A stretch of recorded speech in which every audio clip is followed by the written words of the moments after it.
सुभद्रा योजना प्रथम किस्तिर चतुर्थ पर्याय टंका जानुआरी 15 तारिख पर मिलिबो। उपमुख्यमंत्री प्रभाती परिड़ा एने सूचना दैछन्ते।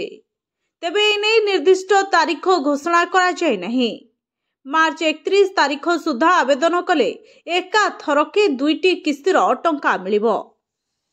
सुभद्रा टंका पई आवेदनर शेष तारिख मार्च 31 पर्यंत वृद्धि पई गतकाली राज्य कैबिनेट निष्पत्ति नेथिला। आज उपमुख्यमंत्री प्रभाती परिड़ा एने सूचना दैछन्ते। तेबे मार्च 31 तारिख सुधा आवेदन कले एका थरके दुईटी किस्तिर टंका मिलिबो।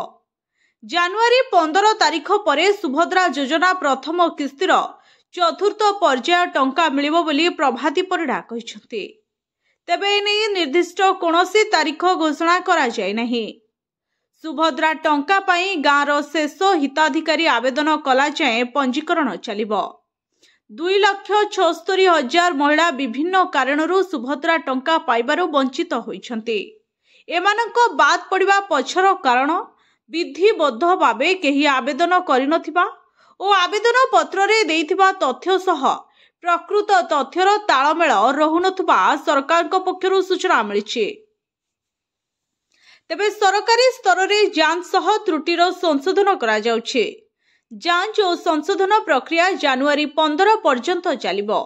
जांच परे चूड़ांत तालिका प्रस्तुत करा जिबा नै बैंक गुडिक सहित बैठक सरलाणी। एहा मध्यरे 80,20,000 महिला सुभद्रा योजना रे उपकृत होई सारलेणी। एबे सुधा मोट 1,06,00,000 रु अधिक महिला सुभद्रा टंका पई आवेदन करिसंती।